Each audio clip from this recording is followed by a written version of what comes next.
Bonjour à tous et bienvenue dans cette nouvelle chronique d'actualité de Femme à part. La semaine dernière, je crois que je n'en ai pas publié tout simplement parce que je n'avais pas assez de sujets à aborder avec vous, mais aujourd'hui j'en ai quelques-uns, donc je refais une chronique. Je pense qu'il n'y aura pas de publication au mois d'août sur la chaîne, donc ne vous inquiétez pas, mais je pense que je vais carrément couper les réseaux pendant un mois ou pendant au moins la deuxième quinzaine d'août au moins, je pense. Je n'ai pas encore tout à fait pris ma décision, mais ne soyez pas étonnés si vous voyez que je disparais un peu pendant quelques temps, mais je serai de retour fin août ou début septembre, donc pas d'inquiétude.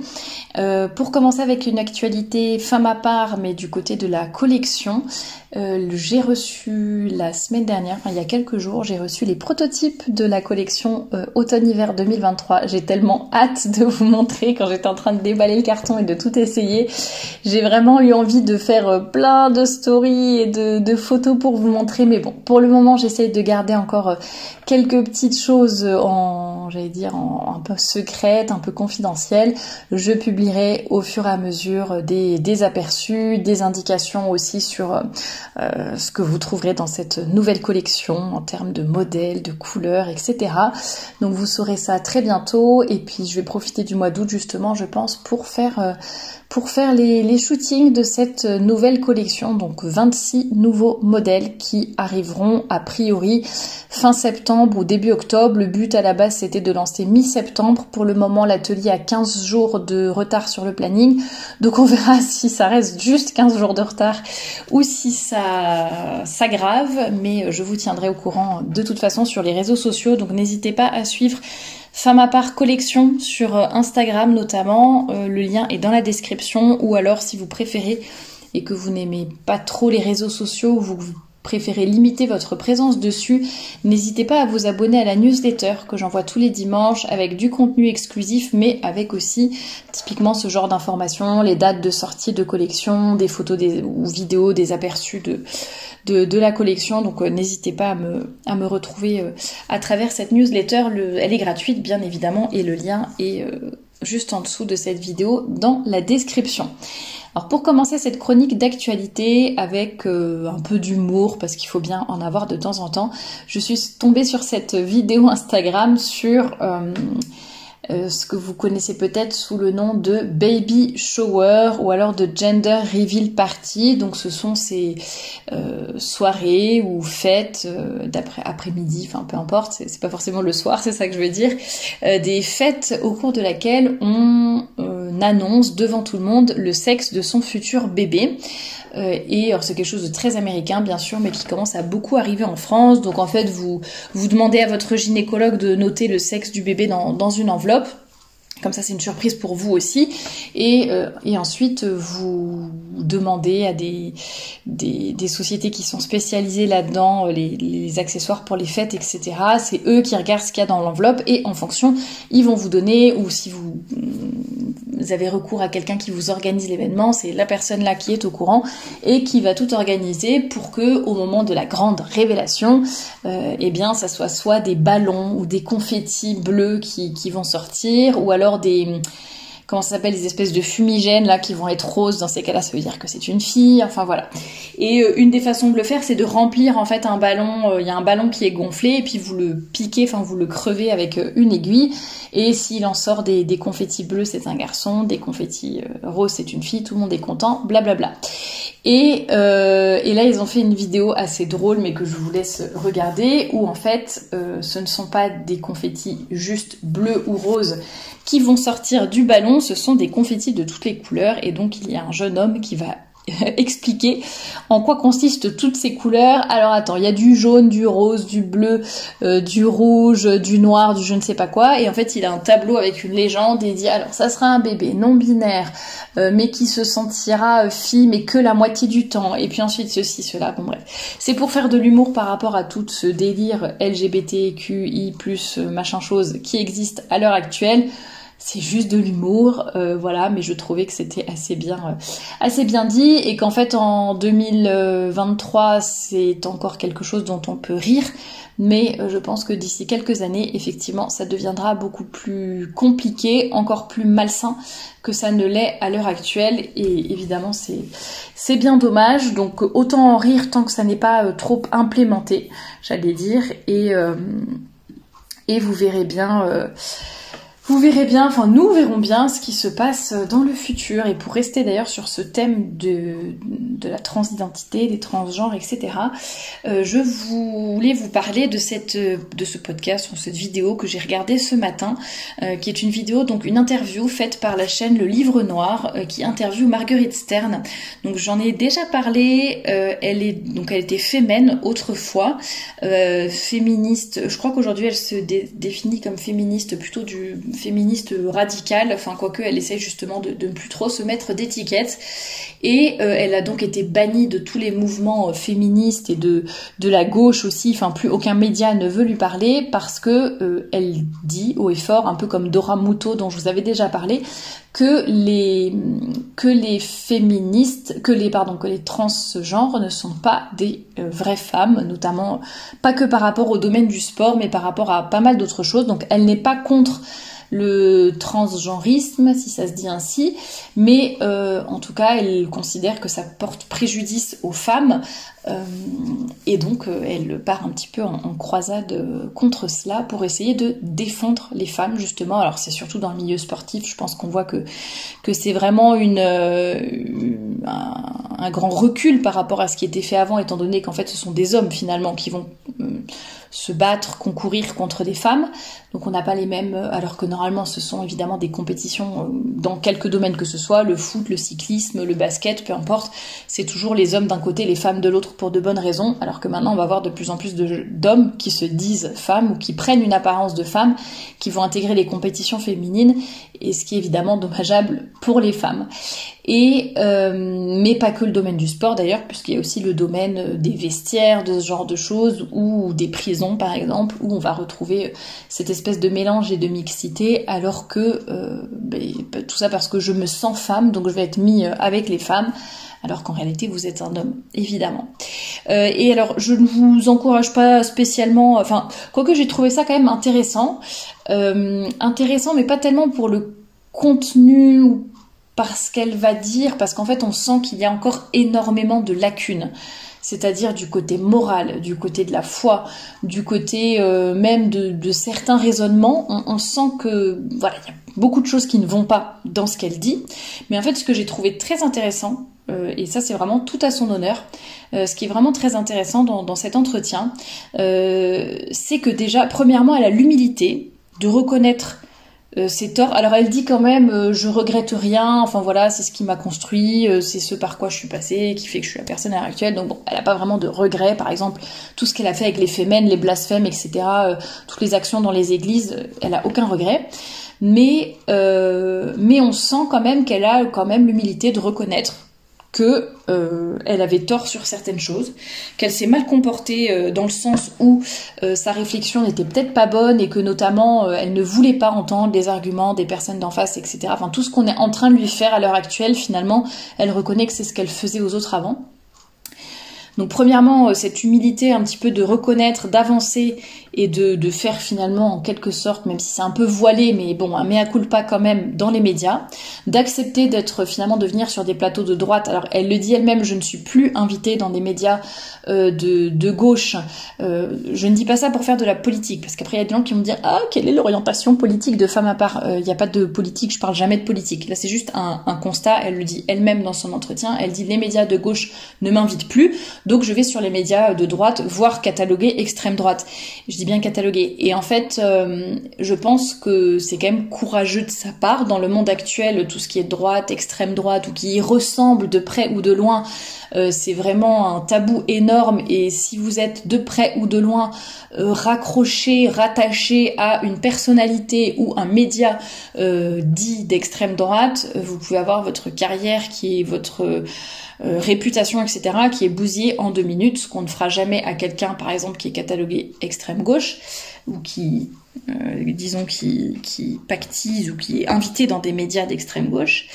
Donc ça n'est que dans un sens, et elle a quand même le courage, alors même si elle dit, effectivement, c'est parce qu'on ne m'invite plus sur les médias de gauche, mais sachant qu'elle ne se catalogue pas du tout d'extrême droite, et elle dit bien qu'elle n'est pas du tout d'accord avec tout ce qui se dit sur, par exemple, ce média, le Livre Noir, mais elle dit, voilà, j'ai appris à me confronter réellement et d'une façon la plus intelligente possible. Enfin, c'est pas ce qu'elle dit, mais voilà, moi je trouve que c'est intelligent sa position de dire je vais vraiment écouter les gens et voir ce qu'ils ont à dire et vraiment confronter les idées comme ça. Et elle a dit il y a des choses de toute façon on sera jamais d'accord, mais il y a des choses peut-être que ça va me faire comprendre, etc. Et elle parle notamment de Julien Rochdy, donc qui est évidemment catalogué d'extrême droite. Elle a lu son livre sur le féminisme, donc que j'avais chroniqué sur la chaîne YouTube. Il y en a aussi des extraits sur le blog femmapart.com, donc le lien est dans la description, n'hésitez pas à les regarder. Et sinon le lien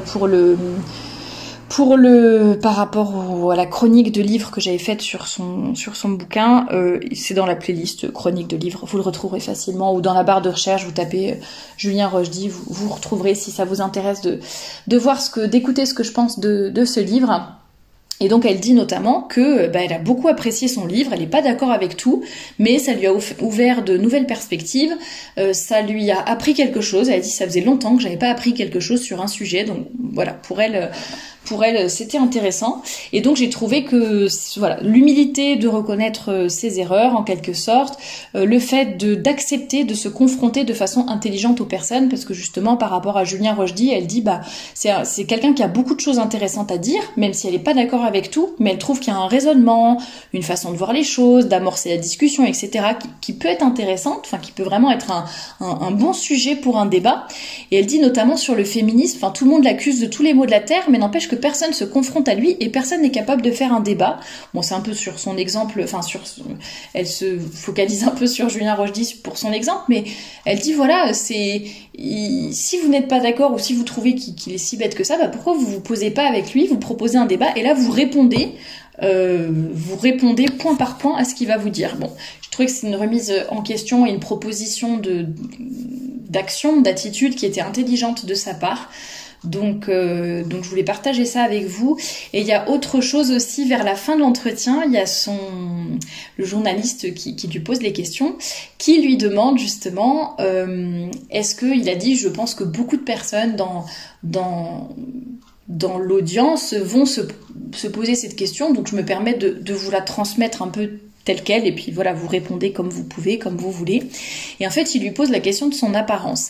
Et il lui dit, voilà, quand vous étiez un peu dans vos années féminisme radical, etc., et que vous étiez encore bien vu de tout le monde, vous aviez les cheveux bleus, vous militiez un peu aussi pour tout ce qui est pas d'épilation, etc., enfin bref. Et on voit qu'aujourd'hui, vous avez une apparence beaucoup plus assagie. Là, quand on la voit, elle a des cheveux bruns, courts, bon, voilà, et du coup, il lui pose la question. Et au début, elle lui dit, alors oui et non. Oui, elle a dit, c'est très intéressant de voir cette évolution, enfin que vous ayez remarqué cette évolution vestimentaire et d'apparence, enfin capillaire, on va dire. Le fait que ça coïncide. Et donc elle dit, je pense qu'il y a une partie, c'est vraiment un peu une coïncidence, hein. Elle a dit, j'ai déjà beaucoup changé de coiffure, etc. Enfin, je reviens en arrière, je refais des trucs que j'avais déjà fait, je change, machin, bon. Donc elle dit, il y a une partie, c'est quand même un peu une coïncidence. Mais elle a dit, c'est vrai ce que vous dites, il y a quand même une partie aussi qui est effectivement liée à mon histoire et liée à ce que je faisais, que je ne fais plus, etc. Et donc elle reconnaît elle-même qu'il y avait toute une partie de son apparence qui était finalement aussi du militantisme. Voilà, donc je trouvais ça intéressant à souligner, et puis intéressant aussi qu'elle le reconnaisse, hein, que nos vêtements, notre apparence font passer un message et que les deux peuvent nous influencer, c'est-à-dire qu'à la fois presque les idées politiques, etc., dans son cas, en tout cas, on peut être influencé ses choix d'apparence, et d'un autre côté, le choix de notre apparence peut aussi influencer nos actions. Enfin, c'est un petit peu une influence à double à double tranchant, enfin qui va dans les deux sens, donc elle le reconnaît. Et puis après elle dit quelque chose de très intéressant sur la grossophobie et qui rejoint ce que j'ai déjà beaucoup dit sur ce sujet, et elle avoue elle-même, elle dit voilà, moi j'ai un problème de poids, hein, puisqu'on est sur l'apparence, voilà, je vous le dis, j'ai surtout pris du poids, donc qui était notamment lié, elle a fait une dépression, elle a dû prendre des médicaments qui l'ont fait beaucoup grossir, elle a dit j'ai au moins 25 si ce n'est 30 kilos en trop, et elle a dit je ne me sens pas bien dans ce corps-là, et elle dit objectivement il y a de la grossophobie, donc ça c'est ce que j'ai toujours dit sur ma chaîne, donc je profite de cet entretien pour le rappeler. Elle dit il y a effectivement de la grossophobie, objectivement, envers les personnes qui sont en surpoids, ça existe. Moi j'ai déjà des collègues par exemple qui m'ont raconté, enfin des collègues en surpoids, qui m'ont dit mais vraiment, enfin vous imaginez même pas ce que les gens osent lui dire dans la rue, et ça je trouve ça tellement cruel, idiot et méchant et tout ce qu'on veut. Là, je suis d'accord, enfin, c'est des choses, vous n'avez pas à le dire à des gens que vous connaissez pas, vous n'avez pas à insulter les gens dans la rue juste à cause de leur poids, vous ne connaissez pas votre histoire, les raisons, etc. Enfin, bon, bref. Et donc, elle dit, effectivement, ça, il y a de la grossophobie qui existe, et elle dit après, il y a un autre penchant qui, pour le coup, est très mauvais, très néfaste, c'est de présenter l'obésité comme si c'était la norme et comme si c'était être en bonne santé. Et elle dit, non, l'obésité, ça n'est pas un signe de bonne santé. Et elle le reconnaît elle-même pour elle, et elle dit moi je sais que je devrais perdre du poids et je me sentirais beaucoup mieux si j'en perdais. Bon, pour le moment elle est peut-être pas assez stabilisée au niveau émotionnel, psy, etc. Je sais pas si elle est encore sous antidépresseur ou pas, mais bon, elle, vous voyez, il y avait un historique de médicaments derrière, hein, donc il y a une raison particulière qui fait qu'elle a pris du poids, mais en tout cas, elle ne va pas dire pour autant, donc évidemment elle aimerait pas se faire insulter dans la rue, mais pour autant, on n'est pas obligé de présenter dans les magazines ou autres, sous prétexte de body positive, présenter l'obésité comme un corps comme un autre, être en bonne santé, etc. Elle dit ça, non. Donc j'ai trouvé que sa position était très équilibrée, rejoignait la mienne dessus, elle l'a bien exprimé, enfin c'était très bien dit. Donc pour le coup j'ai trouvé ça vraiment super. À un moment il y a une discussion sur la Bible aussi, enfin le journaliste l'encourage si elle a le temps, pourquoi pas, parce qu'elle dit qu'elle a lu le Coran. Et donc la conversation était un petit peu dessus, et puis il l'encourage à lire la Bible. Enfin, on sent que c'est une personne, Marguerite Stern, qui est vraiment en cheminement. Donc je vous encourage à prier pour elle, ou en tout cas, je trouve que c'est vraiment, déjà quand on chemine comme ça, c'est vraiment courageux, parce que ça demande une forte remise en question de toutes nos croyances, de tout ce qu'on pensait, de tout ce qu'on a vécu, enfin de plein de choses. Et puis elle le dit, elle a perdu des amis, qui étaient peut-être pas des vrais amis du coup, mais bon, en tout cas, elle a perdu des relations, tous les médias lui tournent le dos, enfin en tout cas la plupart. Et elle a le courage finalement de cheminer, de reconnaître qu'elle s'est trompée, de reconnaître qu'elle n'a pas encore cheminé sur tout, mais voilà, et je trouve ça assez courageux de sa part, et d'autant plus que c'est une figure médiatique, donc c'est peut-être d'autant plus difficile de faire ce cheminement et de reconnaître certaines erreurs. Donc bravo, parce que j'ai déjà reçu beaucoup de personnes aussi sur cette chaîne, donc vous retrouverez les témoignages dans la playlist entretien et témoignages, beaucoup de personnes qui justement en me suivant, en m'écoutant, ont réussi à se remettre en question, à faire des changements, à mettre en place des choses dans leur vie, à reconnaître des erreurs, à changer un peu de cap, etc. Et je trouve ça vraiment super courageux. Donc bravo à toutes celles qui arrivent à se remettre en question. Le but n'étant pas forcément d'être d'accord sur tout, mais voilà, je plante des petites graines, j'allais dire, je sème ce que je peux, et puis après il y a certaines qui vont peut-être germer dans votre cœur et dans votre âme, et tant mieux, et qui vont peut-être vous faire voir les choses d'une autre façon.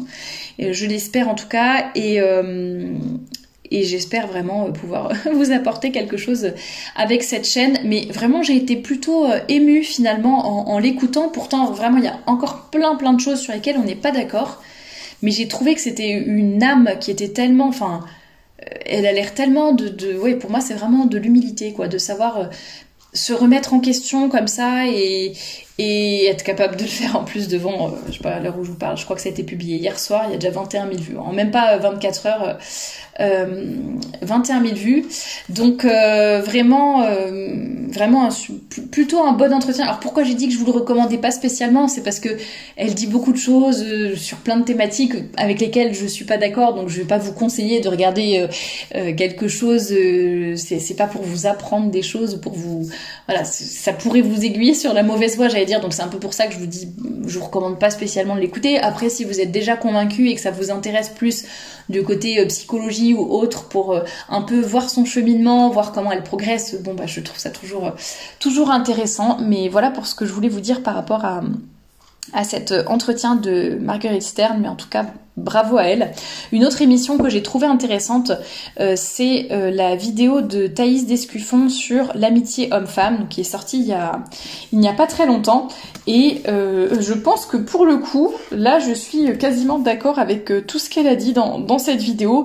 Alors j'en ai déjà parlé dans un article, dans un podcast, on en a fait récemment aussi avec Anne-Claire, une entrevue pétillante sur l'amitié homme-femme. Donc beaucoup de choses ont déjà été dites, je vais pas les répéter, mais si vous voulez entendre d'autres choses sur l'amitié homme-femme, mais dites par une autre personne, d'une autre façon, avec d'autres chiffres, d'autres anecdotes, etc., n'hésitez pas à aller écouter cette vidéo, je pense qu'elle remet les pendules à l'heure. Il y a beaucoup de gens qui s'offusquent tout de suite et très rapidement, enfin surtout des femmes qui en fait ont des hommes qu'elles considèrent comme leurs meilleurs amis, ou des très bons amis hommes dans leur entourage proche, etc.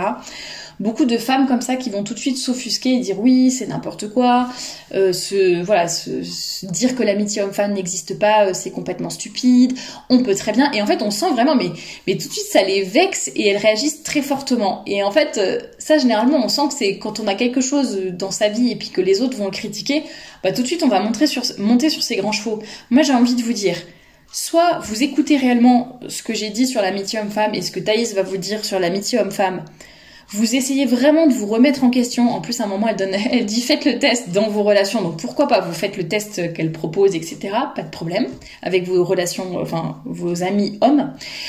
Soit vous le faites, vraiment vous analysez, vous essayez de voir, etc. Et non, ok, vraiment, moi c'est une situation particulière, etc. Je pense que ça va, ok, pas de souci. Mais dans ces cas-là, ces vidéos ou mes propos ne s'adressent pas à vous, enfin ne s'appliquent pas pour vous, c'est normal, ça s'applique pas dans 100% des cas. D'ailleurs c'est ce que j'avais dit c'est ce qu'on avait redit dans l'entrevue pétillante avec Anne-Claire, voilà, il y a des cas où ça peut marcher, hein, ça dépend des contextes, mais globalement dans 90, 95, voire 99% des cas, il y a quelque chose de louche derrière. Et, enfin de louche. Bref, je vous invite à réécouter l'entrevue pétillante, je vais pas répéter tout ce qu'on avait dit.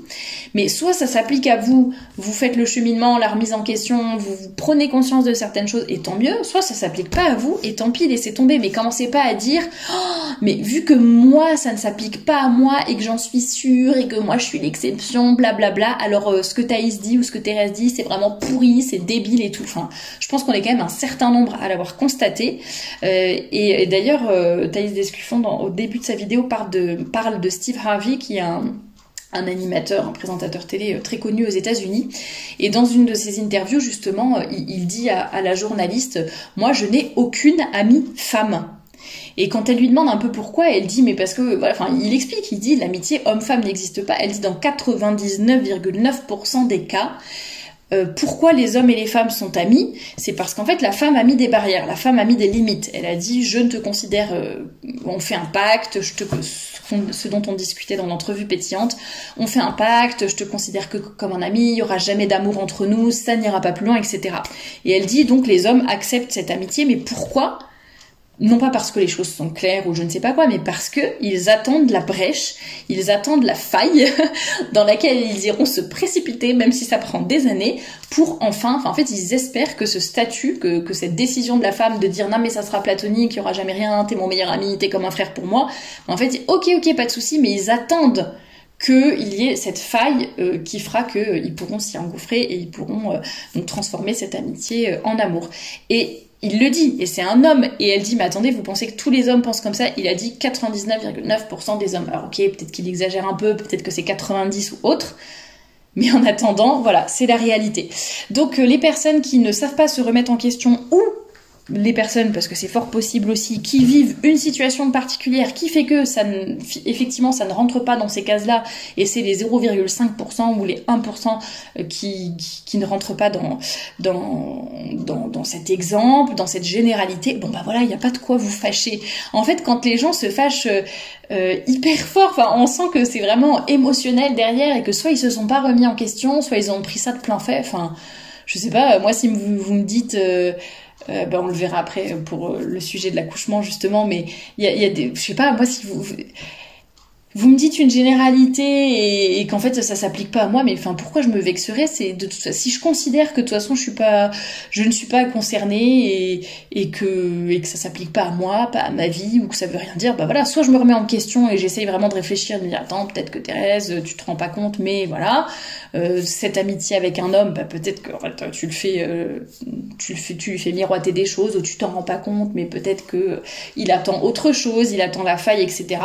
Soit je considère que vraiment pas du tout, c'est hyper clair, et dans ce cas-là, bah, pourquoi j'irais me vexer de quelque chose qui s'applique pas à moi. Enfin bon bref, essayez de réfléchir un petit peu à ce sujet-là. Je vous y encourage en tout cas. Et autre vidéo que je vous recommande, mais là je vous laisserai l'écouter, je vais pas la présenter, je vais juste vous la présenter rapidement. C'est une interview de Vera Nikolski. Alors je la connaissais pas du tout. Je l'ai écoutée. Bon, ça dure 50 minutes, mais vous pouvez l'écouter en accéléré.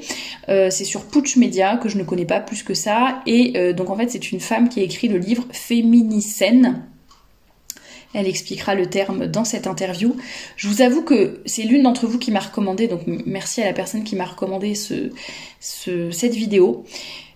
Je vous avoue que les 5 premières minutes, au bout de 5 minutes, j'ai failli arrêter et me dire pourquoi j'écoute un truc pareil. Enfin, ok, ça peut être intéressant d'écouter un peu ce que j'appelle le camp adverse, ou d'écouter certains arguments féministes, etc. Mais bon, au bout d'un moment, ça me saoule, quoi. J'ai déjà tout entendu, donc c'est un peu... Voilà, je préfère écouter des choses qui vont m'édifier, m'apprendre quelque chose, mais là vraiment au bout de 5 minutes, je me suis dit non mais je vais m'arrêter, ça va pas être intéressant pour moi. Et en fait, je me suis quand même accrochée, et au bout de 5 minutes, je pense, 5-10 minutes, c'est devenu vraiment passionnant. Alors pareil, je suis pas d'accord avec tout ce que dit Vera Nikolski, mais elle avance pas mal de choses intéressantes sur l'émancipation des femmes, sur la situation des femmes à l'heure actuelle. Elle remet quand même les pendules à l'heure en disant non mais il faut arrêter d'accord, on veut toujours libérer plus. Mais il y a un moment, si vous comparez à l'histoire, si vous comparez à la situation de la femme avant, on a eu une très très très grande émancipation qui est proche... Bon, après, elle a dit on pourra toujours s'améliorer. Donc, et elle a raison, il y aura toujours des inégalités qu'on pourra de plus en plus gommer ou je ne sais quoi. Mais elle dit voilà, et puis on peut pas tout comparer entre la situation de la femme en France, au Moyen-Orient, la situation de la femme, je sais pas, sous Napoléon ou maintenant. Et elle dit finalement en très peu d'années, enfin à l'échelle de l'histoire, quand on regarde toutes les évolutions sociales qu'il y a eu, à l'échelle de l'histoire, c'est énorme, c'est une énorme émancipation en très peu de temps. Bon, il y a beaucoup d'autres choses intéressantes qu'elle dit dans cette vidéo, donc vraiment je vous encourage à écouter cette émission que personnellement j'ai vraiment trouvé passionnante. Et pour revenir sur le sujet de l'accouchement, j'ai vu la story d'un influenceur qui parlait du trop grand confort dans lequel on vivait à l'heure actuelle, et que même pour la maternité, en fait, on n'est pas prête, les femmes notamment, évidemment, à faire des sacrifices. Et elle dit maintenant on est dans une société tellement... c'est quoi le mot que je cherche, tellement aseptisé au niveau voilà, des efforts, que c'est surtout le moindre effort, il n'y a aucun esprit d'effort, de sacrifice, de faire attention, ne serait-ce que le sport par exemple, pour avoir un corps qui reste en forme, faire attention à son alimentation, etc. Bon. Et il était un peu sur ce sujet-là, et puis il disait, il a parlé de l'accouchement, il disait maintenant à l'heure actuelle c'est je prévois mon accouchement 9 mois en avance, bon logique, mais je le prévois mon accouchement surtout par péridurale, non, par césarienne, tel jour à telle heure, parce que je veux, voilà, non seulement je veux pas avoir la surprise du jour de l'accouchement, donc faut vraiment que ça soit planifié, etc. Et en plus, bon, accouchement par voie basse, non merci, donc je prends une césarienne de confort. Et en fait, dans sa story, c'était quand même évident, je vais quand même le dire, parce que je suis sûre qu'il y en a qui vont monter sur leurs grands chevaux en m'écoutant d'une façon complètement stupide. Excusez-moi mesdames, mais il y a un moment, il faut juste essayer de réfléchir. Lui, dans son dans son contexte, dans ses stories, etc., ça se voyait bien qu'il parlait des personnes qui faisaient ça parce que ils n'aiment faire aucun effort, ils aiment pas, voilà, l'enfant ça vient trop déranger, donc à la limite on a quand même un enfant mais pas trop, et puis en plus l'accouchement on prévoit tout exactement, on fait attention, etc. Et par rapport à l'allaitement aussi, il parlait, voilà, on n'allaite plus, on donne les biberons et compagnie. Et évidemment, je sens qu'il y en a qui vont monter sur leurs grands chevaux en disant « Oui, mais moi, j'aurais pu mourir si j'avais pas eu une césarienne, j'étais obligée dans mon contexte. » Mais alors, vous n'êtes pas visé par ce que je dis, vous n'êtes pas visé par cette story. Là, on parle des césariennes de confort, on ne parle pas des personnes qui vont mourir et en fait, on est obligé de leur faire une césarienne, sinon elles et ou leur bébé vont mourir. Donc juste un peu de logique quand vous écoutez les gens parler, ne leur prêtez pas des propos qu'ils n'ont pas eus et faites preuve de bon sens. Deuxièmement, j'ai dit césarienne de confort. Ah oui, mais quand même la césarienne c'est fatigant, ça laisse une cicatrice, parfois tu mets beaucoup plus de temps à t'en remettre que l'accouchement par voie basse, et puis nanana, quand même parler de confort alors que ça peut être douloureux et tout. J'ai pas dit qu'une césarienne c'était facile, j'ai pas dit que voilà, mais moi je connais des gens personnellement qui accouchent par césarienne vraiment par confort, vraiment, elles ont pas envie d'accoucher par voie basse, il y a aucun problème médical, il y a rien du tout, et en fait ou elles sont terrifiées ou je sais pas, et du coup elles préfèrent accoucher par césarienne, tout bien planifié et tout, et exactement la même chose que pour l'allaitement. Oui, je suis au courant qu'il y a des femmes qui ne peuvent pas allaiter parce que physiquement, j'avais une collègue par exemple, une ancienne collègue, ça lui faisait des énormes crevasses, enfin dès qu'elle essayait d'allaiter, vraiment elle pouvait pas quoi, physiquement elle ne pouvait pas allaiter. Je ne sais même pas si elle pouvait tirer son lait à la limite pour le donner à son bébé, je sais même pas si c'était possible, mais voilà, il y a des cas comme ça où vous ne pouvez pas allaiter votre bébé, c'est comme ça, il y a des cas où on peut pas. Mais il y a aussi des femmes qui choisissent de ne pas allaiter pour des raisons, encore une fois, de confort. Et encore une fois, j'en connais. Et d'ailleurs, c'est les mêmes que celles qui accouchent par césarienne. Bref, je juge pas. Je suis pas en train de dire « Ah, c'est des femmes mauvaises, c'est des mauvaises mères, elles iront en enfer. » Pas du tout. Je dis juste que c'est un contexte dans lequel nous sommes. J'explique un peu les stories de cet influenceur et je vais totalement dans son sens, c'est que on est dans un monde aseptisé à la douleur, à l'effort, etc., au sacrifice, à la souffrance. Ce sont des notions qui n'existent plus du tout. Je ne suis pas non plus maso, je ne suis pas en train de vous sadomaso, je ne suis pas en train de vous dire que il faut souffrir pour souffrir et c'est très bien la souffrance et on va tout accoucher sans péridurale à la maison et toute seule parce que comme ça sera bien difficile, on va bien souffrir, ça va être bien atroce et ça c'est génial de beaucoup souffrir. Non, je ne suis pas en train de dire ça du tout, ne déformez pas mes propos, mais c'est vrai que de façon générale, que ce soit pour la thématique de l'accouchement, de l'allaitement, ou sur d'autres thématiques, même le sport ou autre, enfin, voilà, on n'est plus capable de faire, et je m'inclus dedans pour certaines choses, on a quand même du mal à faire certains efforts. Bref, et donc il parlait de ça dans ses stories, et après il a quand même eu quelqu'un qui lui disait « Ah bon, mais quels sont les bienfaits de l'accouchement classique et quels sont les bienfaits de l'allaitement ?» Une femme, il a dit, j'ai reçu plusieurs réactions à mes stories de femmes qui me demandaient en quoi l'allaitement c'était mieux que de donner le biberon à son enfant. Alors là, moi, les bras m'en sont tombés et je me dis, on en arrive quand même à une époque. C'est une chose de dire, pour raison de confort ou X ou je sais pas quoi, d'abandonner mon bébé, de retourner travailler, hop, je lui donne le biberon, ok. C'est une chose de le dire en toute conscience quoi. Je sais que c'est moins bon mais pour X raisons je choisis de le faire quand même. Bon ok, ça peut arriver dans certains contextes où voilà on prend cette décision, mais être incapable de savoir. Alors moi je saurais pas vous lister scientifiquement exactement avec plein d'études à l'appui quels sont les bienfaits. Mais quand même, quand on sait la composition du lait, enfin, il y a quand même des arguments qui peuvent venir, vous voyez ce que je veux dire, mais il y en a qui ne savent rien vraiment qui ne savent pas la différence. Pour qui c'est pareil d'acheter du lait en poudre ou de nourrir son bébé. Que ce soit la composition du lait, quand on sait que la composition du lait maternel change en fonction du sexe du bébé, que le lait par exemple est beaucoup plus protéiné quand vous allaitez un garçon plutôt que quand vous allaitez une fille, vous vous dites quand même, a priori, la nature est bien faite et je doute qu'un lait en poudre puisse remplacer exactement ce que donne la maman.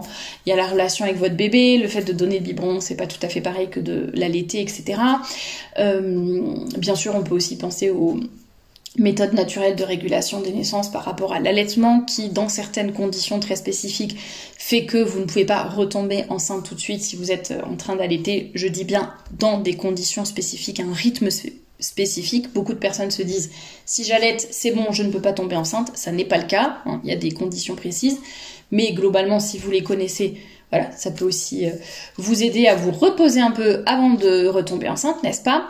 Bref, il y a beaucoup d'avantages évidemment à cet allaitement maternel versus le biberon et le lait en poudre. Après, il y a autre chose, hein. Il y a aussi le fait de tirer son lait et de le donner dans des biberons. Ça reste du lait maternel, après ça reste aussi un biberon. Mais voilà, ça m'a épatée de me dire qu'en fait on arrive à des générations qui ne savent même pas la différence. On va tellement prôner finalement ce côté aseptisé, pas de douleur, pas d'effort, pas de sacrifice, rien, dans tous les domaines. On va tellement arguer que la maternité, bon, c'est encore l'apanage de la femme, quoique on voit de plus en plus de soi-disant hommes enceintes, n'est-ce pas? Mais en tout cas, dans l'imaginaire, enfin dans les médias, dans tout ce qu'on voit à l'heure actuelle, l'accouchement doit être vraiment quelque chose... Bon, c'est encore un petit peu embêtant parce que c'est l'apanage des femmes, mais il faut que ça soit le truc qui prenne le moins de place possible, le moins de temps possible et qui nous embête le moins possible. Donc c'est-à-dire que je vais retourner travailler 2 mois après, je vais tout de suite donner mon bébé à garder, je ne vais quand même pas l'allaiter, je vais accoucher de la façon la plus pratique pour moi. Et vraiment le bébé, la famille, etc. Enfin, ce sont des choses... le bébé devient un objet comme un autre, quoi. C'est comme un meuble qu'on va acheter, ok, il va arriver, on est content, on monte, machin, puis après hop, on le laisse dans un coin et... Je dis pas que c'est pareil pour tout le monde, ne montez pas sur vos grands chevaux, ne me dites pas mais moi pas du tout, c'est pas mon cas, nanana, me racontez pas vos histoires spécifiques. Là c'est juste une généralité par laquelle vous n'êtes peut-être pas concerné par rapport à la génération qui arrive et qui va perdre tous ses repères malheureusement, en tout cas de plus en plus, et on va essayer de présenter ça comme... un acte comme un autre, un achat comme un autre, puis on le voit aussi de plus en plus avec la PMA notamment, enfin le bébé devient une marchandise, un objet de désir comme un autre, un désir qu'on essaye de satisfaire, et puis peu importe les conséquences derrière, ça va devenir presque un animal de compagnie comme un autre. C'est triste à dire, mais il y en a beaucoup d'ailleurs qui traitent leur animal comme un bébé et qui vont je ne dis pas qu'ils vont traiter leur bébé comme un animal domestique, un chat ou un chien bien sûr, mais finalement dans leur attitude et dans leur état d'esprit, ça va être presque comme ça, un accessoire pour les influenceurs, c'est déjà un accessoire pour faire plus de vues. Voilà, pourquoi pas pour d'autres. Donc ça m'a vraiment un peu choqué les réponses que cet influenceur avait eues par rapport à ces personnes-là. Mais voilà, ça existe, c'est triste, mais ça existe. Et je voulais finir sur cet article sur Padre Pio et la modestie. Je vous laisserai le lire en entier, comme ça vous pourrez voir ce que Padre Pio disait. Ça ne m'a pas appris grand-chose parce que je connaissais toutes les anecdotes, mais c'est vrai que c'est toujours intéressant de voir ce qu'un prêtre disait dans quelles années? Dans les années 1960, 1970. Donc ça n'est pas encore trop loin de nous. Et je doute que les tenues fussent aussi indécentes à cette époque qu'elles le sont à la nôtre. Et pourtant, le Padre Pio fustigeait déjà les femmes, ne les acceptait pas dans son église ou dans son confessionnal si elles n'étaient pas bien vêtues, si leur jupe ne descendait pas franchement sous les genoux, si elles n'étaient pas vêtues d'une jupe ou d'une robe. Les femmes en pantalon ne pouvaient pas rentrer dans son église ou dans son confessionnal. Voilà, et ça me rappelle d'ailleurs que certaines églises ou certains abbés font des remarques sur les tenues et que quand c'est moi qui les fais et que je m'en prends plein dans la figure, à la limite je suis habituée, mais là quand ce sont des prêtres qui sont quand même des autorités, des figures d'autorité et qui disent les choses, qui demandent les choses pour leur paroisse et qu'il y a toujours je ne trouve pas de mots pour les qualifier de façon polie, des personnes qui vont dire ah quand même vous éloignez les gens de la religion en étant trop rigide, ah quand même ce qui compte c'est est-ce que le bon Dieu les aurait refusés dans son église, ah mais quand même ce qui compte c'est l'amour du bon Dieu, et ce sont des personnes qui cheminent, il faut pas les rejeter, elles ne connaissent pas tout, etc. Bah déjà si c'est des personnes par exemple qui cheminent vers la foi, qui n'ont pas l'habitude, qui ne savent pas trop comment, je sais pas, s'habiller ou je ne sais quoi, ce qui est tout à fait possible pour rentrer dans une église, même si en principe on sait que dans une église on doit rentrer un minimum couvert, d'autant plus si on s'approche de la table de communion, etc. Et bien en fait il n'empêche que justement si ces personnes sont en cheminement, si personne ne leur dit comment faire, comment vont-elles vraiment progresser et cheminer, c'est de la charité de leur dire, il y a façon et façon de faire, je suis d'accord, mais il faut leur dire à ces personnes qu'on ne s'habille pas comme ça pour entrer dans une église ou dans la rue ou peu importe. Mais voilà, et visiblement les prêtres n'ont même plus le droit de rappeler ce genre de choses, donc c'est quand même assez triste. Ils s'en prennent plein dans la figure quand ils osent dire quelque chose et de dire que oui, ce qui compte c'est ce qu'il y a dans notre cœur, etc. Ce qui compte aussi c'est de respecter la maison du bon Dieu. Donc de même que le bon Dieu avait chassé avec un fouet et en colère les marchands du temple qui ne respectaient pas la maison de Dieu, alors je ne dis pas qu'il faille chasser les femmes qui arrivent en pantalon ou en mini-jupe dans les églises, faut pas les chasser à coups de fouet, mais je pense qu'on a le droit effectivement de leur refuser l'entrée, de leur expliquer les choses, de leur prêter, comme en Italie ça se fait beaucoup, de leur prêter des espèces de foulards ou de pseudo-jupes, enfin c'est pas vraiment des jupes, mais voilà, pour se couvrir les jambes et être plus décente le temps de la visite de l'église ou le temps de la messe ou peu importe. Mais en tout cas j'étais assez choquée de voir que même des prêtres ou des paroisses qui demandent ce genre de choses, il y a toujours des personnes catholiques je précise, qui vont dire que ça va, on s'en fiche, c'est pas si grave, etc. Écoutez, je vous conseille de vous référer à cet article de Padre Pio qui remet bien les pendules à l'heure et qui vous apprendra peut-être certaines anecdotes si vous ne les connaissiez pas, mais je trouve ça toujours assez intéressant. Bon, finalement, je pensais pas que j'allais vous parler autant pendant cette chronique, désolée, c'était un petit peu long. Merci d'être resté jusqu'au bout, je ne sais pas s'il y en aura une la semaine prochaine ou pas, mais en tout cas, merci de m'avoir écouté et je vous dis à très bientôt pour un nouveau podcast.